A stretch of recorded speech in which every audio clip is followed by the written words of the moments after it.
Մեծահարգ պարոն նախագահ, համագումարի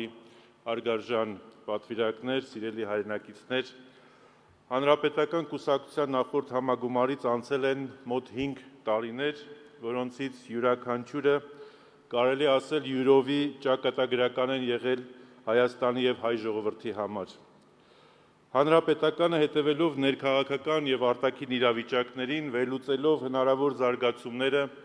իր ձեռքի տակ առկա միջոցներով և իրավական գործողություններով փորձել է նախազգուշացնել, կանխարգելել, ուղղություն և լուծումներ մատնանշել թե երկրի կառավարիչներին և թե ընդդիմադիր ուժերին։ Սակայն ցավոք երկրի ղեկին հայտնված ուժի արկածախնդիր և էգոցենտրիկ գործողությունները նորանոր վնասներ, կորուստներ ու նահանջ են բերել մեր երկրին, թե ներքին ու արտաքին հարաբերություններում, թե անվտանգային միջավայրի համար և թե հասարակության հոգևոր բարոյական արժեհամակարգում։ Մի քանի տարի առաջ ոչ մեկի մտքով չէր անցնի, որ իր սեփական երկրում հայ մարդուն կքարոզեն մոռանալ իր պատմական հիշողությունն ու հերոսական անցյալը։ Ոչ ոք չէր պատկերացնի, որ իշխանության ներկայացուցիչները քայքայիչ գործողություններ կարող են իրականացնել հայ առաքելական եկեղեցու և հոգևոր դասի նկատմամբ։ Անգամ դժվար էր պատկերացնել, որ այս աստիճանի կվնասվեն ավանդական դարձած դաշնակցային հարաբերությունները։ Մի քանի տարի առաջ ոչ ոք չէր կարող պատկերացնել, որ հազարամյակներ շարունակ տարբեր նվաճողների արշավանքներին դիմագրաված և ինքնորոշման միջազգային իրավունքի իրացման համար պայքարող Արցախը մի օր կարող էր էթնիկ զտման ենթարկվել ու բռնի կերպով հայաթափվել։ Ոչ ոք չէր կարող մտածել, որ աշխարհի աչքի առաջ ռազմական ագրեսիաների ու բլոկադայի ենթարկված, ցեղասպանության եզրին հայտնված և բռնի տեղահանված մեր հայրենակիցներին Հայաստանում կարող են ոմանք ասել «Ձեր էլիտան փախել է» կամ «Դուք փախել եք», առանց իրենց հաշիվ տալու, որ Արցախի ռազմաքաղաքական էլիտայի շատ ներկայացուցիչներ այսօր գերեվարված են Բաքվում, որովհետև հանուն բոլորի ազատության մնացել են իրենց տեղում։ Ուզում եմ հռետորական մի հարց տալ. բա Հայաստանի Հանրապետության շուրջ 220 քառակուսի կիլոմետր սուվերեն տարածքի օկուպացիան էլ էր փախնելու արդյունք, թե ձեր ապաշնորհ կառավարման հետևանքն էր։ Հարգելի հայրենակիցներ, ոչ ոք ոչ մի տեղից չի փախել ու չի փախչելու։ Հայ ժողովուրդը պայքարել է իր իրավունքների համար և տվել է ամենանվիրականը, և մեղք չունի, որ իր փոխարեն կայացվել են մեկը մյուսին հաջորդող, հիմնականում սխալ, որոշ դեպքերում դավադիր ու աղետալի հետևանքներով որոշումներ։ Մենք ազգովի հայտնվել ենք պատմական մի իրավիճակում, որտեղից խելացի ժողովուրդները դուրս են գալիս համախմբված, սուտն ու կեղծիքը մերժելով, սթափ և իրատեսական դատելով, իր մտքին ու բազկին ապավինելով և ամենակարևորը վաղվա օրվա նկատմամբ ունեցած հավատով։ Այսինքն հավատանք, որ փոխենք և կրկին կառուցենք ապահով Հայաստան։ Այսօր մենք բոլորս մեր երկրի ու ժողովրդի հետ միասին կանգնած ենք փոփոխվող աշխարհի հարուցած նոր մարտահրավերների ու սպառնալիքների առջև։ Շատերի համար դժվար էր պատկերացնել, որ Ռուսաստանի և Ուկրաինայի միջև երբևէ կարող է պատերազմ ծավալվել։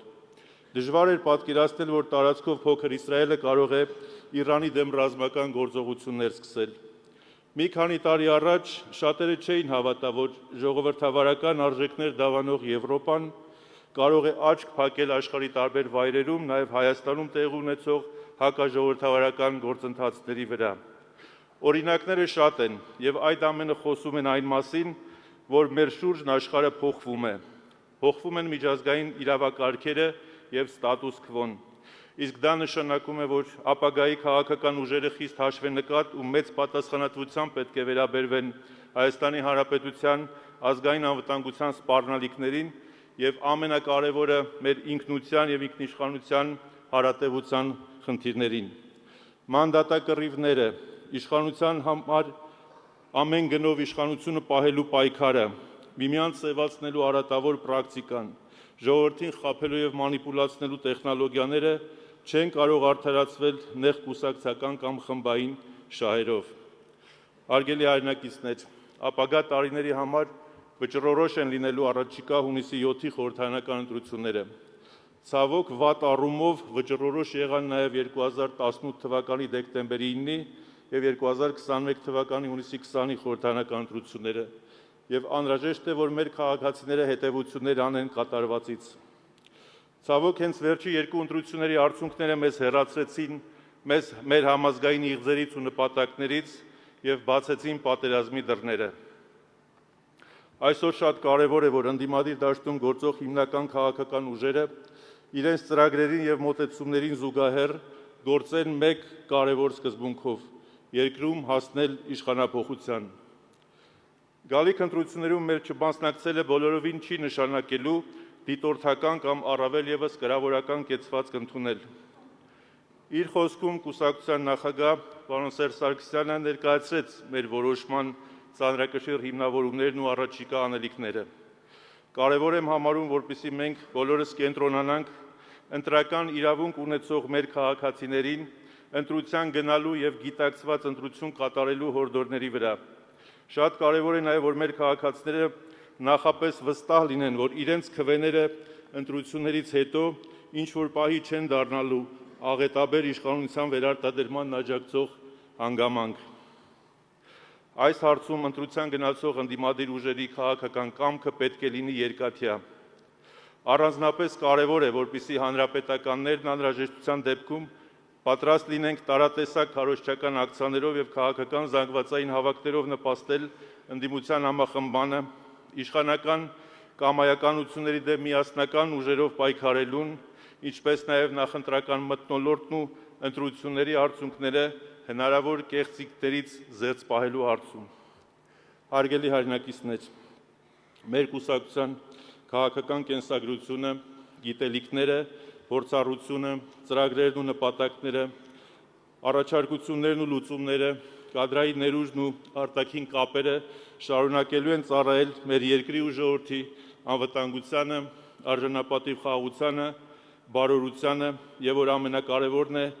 այս բարդ պատմական շրջափուլից անկորուստ և շահեկան դուրս գալուն։ Խոսքս ցանկանում եմ ավարտել Հայ առաքելական Սուրբ Եկեղեցու առ Աստված բարձրացված հետևյալ խնդրանքով. «Զգործս ձեռած մերոց ուղիղ արայի մեզ Տեր, զգործս ձեռած մերոց հաջողյայի մեզ ամեն»։ Շնորհակալություն։